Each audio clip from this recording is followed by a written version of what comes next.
Okay, I'm Matt Sexton. I'm Director of CSR for B&Q. I'm the lucky possessor, inheritor, of a target of a 90% reduction in emissions by 2023. So two thoughts spring to mind. The first is UK householders have got to achieve a 34% cut, so lucky old them. And the second thing is I speak to Gary immediately afterwards about how I'm going to do it. But B&Q has been involved with some early Green Deal activity. And so what I was going to take you through today was a quick overview of our experience of some Green Deal implementation, which we've been working on with EST and DEC. What our thoughts are on the Green Deal, which fundamentally we think could be a fantastic mechanic to decarbonise the UK's homes, but the devil will absolutely be in the detail, and there are some major challenges ahead in terms of delivering it, and then really some thoughts as to what we think is needed to make it work. So our experience thus far of the Green Deal has been that we were one of 4 companies selected to undertake the then pay-as-you-save trials in the UK. And that involved us targeting 100 homes in the borough of Sutton and aiming to do a complete, for want of a better phrase, eco-refit on them. We had very, very strong response to our initial advertising. In fact, we had to pull the advertising early, although it was financially a very attractive deal. Because we wanted to find out about the mechanics of actually undertaking eco-refurbs. We are shortly to finish signing up all the houses, and it's been a big learning experience. B&Q's a big retrofitter. We do 35,000 kitchens and bathrooms a year. This was our first foray into this sort of area, and we decided to jump in with both feet, so we offered a full range of measures. We've undertaken solid wall insulation, cavity insulation, loft insulation, underfloor insulation, boilers, solar PV, doors and windows. You name it, we've undertaken it. I think it echoes Gary's point that this is very much a combination therapy when you go into someone's house and do this, and there really isn't a one-size-fits-all example. And 70% of the measures we've undertaken have been hard-to-treat measures of the likes of solid wall insulation. So it's been a very good learning experience. It's had its challenges, but we think we're delivering okay on it. So I guess in terms of the Green Deal, what do we think about it? Well, as a retailer, we think there could be a great opportunity here, but you don't have to be a retailer. You can be one of the new rising breeds of specialists in insulation or renewables. You can be a small building firm. There are a lot of people who could have a very, very good business opportunity here. You can choose which maths you like. 13 million owner-occupied homes in the UK, £6,500 per home. It adds up to a very, very big number. So conceptually, a Green Deal is a great opportunity for business to be able to step in and do some very good work.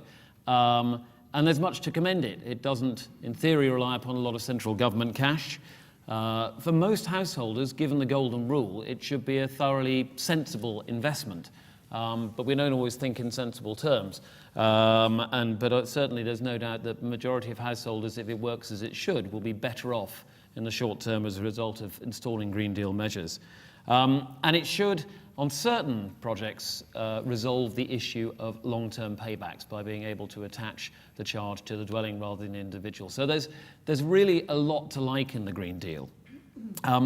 But I think the real challenge in it is making it really compelling for the majority of householders to undertake the work. Now, there is nothing massively sexy about an eco-refit. Solar panels is towards the sexier end of the spectrum, but a lot of it is solid wall insulation, boiler replacement, heating system replacement. There is no fabulous car on the drive at the end of this. There is no fabulous sofa for you to go and sit on. But what you will wind up with is a comfier home that's cheaper to run and should have a higher resale value. But these are very practical mechanics. We have to get inside the mind of the average UK householder.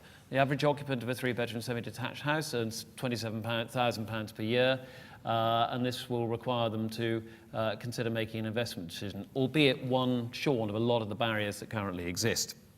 So really just 5 questions that we have about the Green Deal, and then 5 elements that we think need to come into play to make it compelling for consumers. And I'm not an expert on the energy markets or on the energy bill in the way that my fellow panelists are, but we are in the business generally of selling high ticket value purchases to customers. So these are our thoughts really.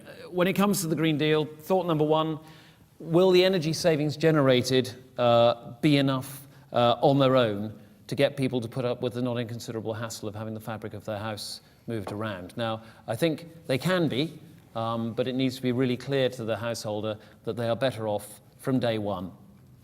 Secondly, I think there are some great mechanics out there being put in the market by government to encourage people to reduce their home's emissions. We have Green Deal, we have FITS, we have RHI, we have the successor to CERT. But as I mentioned before, it's a combination therapy, and will all these things actually add up to quite a complex picture for the average busy, hard-pressed consumer? And how can we make them simple? And that may come down to the providers, or it may come down to government to actually render them simple under one umbrella. One of the key questions we have is how we can all make it clear that the energy savings are relative to that amount of money which you would have paid. So absolutely, you can put in place in a house a range of measures to reduce its energy use and its carbon emissions, and your bills will go down. But if the price of world energy doubles, then you may have, you have to do some very clear explaining to make sure that people realize that it is a saving against what they would have paid, and that'll be a complex sell. I think renewables are not officially, I think, are staying part of the Green Deal, but there's nonetheless, there are still quite considerable lengths of payback on some of the renewable technologies, and I think that'll be a barrier to overcome for many consumers. And then finally, is there room financially in the Green Deal for the providers to provide the competitive prices that are required to give a great monthly saving, attractive interest rates, and to make acceptable margins? So I think those are the big questions that we are wrestling with as a potential Green Deal provider. But if those can be answered, then I think it could be a very strong mechanic. What would we advocate to make the Green Deal attractive, to maximise consumer uptake and make it work for the provider and the householder really well? I think we'd want to see the widest possible range of measures included in it. The more options that you can give the householder, then the greater flexibility they have about tailoring their own plan, and the more greater the chance of getting good levels of uptake are. Secondly, additional incentives. Energy saving is one thing, but can we deploy, for example, additional incentives, stamp duty, council tax, to reward consumers who actually behave in the right way? I think the third thing I'd say the Green Deal needs is really robust accreditation and standards. This has to be something which householders can absolutely trust. We have to have reputable providers in place. We have to have people who abide by the rules. And the consumer needs to have that trust in a very, very visible form. And the scheme that keeps coming to mind is Corgi, which was something that everybody in the UK was conversant with. They knew the language, they knew what they were getting. And if we can get the Green Deal to be as well marketed as Corgi was, then I think we'll have something which becomes part of the national language. Compelling finance, low interest rates, I think are crucial to make this work for the providers and for the householder. And then finally, I think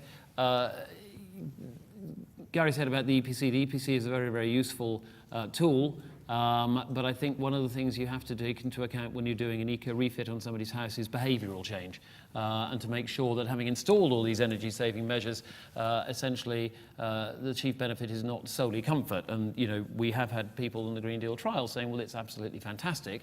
I can now, I've had all this done and my house is a lot warmer and I can just iron in my pants. And that is not necessarily the desired outcome. So I think we have to, as potential providers, be willing to provide guidance to behaviour change as well. So I think, in summary, Green Deal's a clever mechanic, and potentially it could work extremely well in mobilising the huge number of householders that are required to take action to reduce their carbon emissions. And it's something which we're overwhelmingly in favour of and really quite excited by. But I think the devil will be in the detail, and the key thing is, how do you get that individual to act, understand their needs, understand their wants, and provide them with something really, really compelling as a means of spending their money? That's all I have to say on that.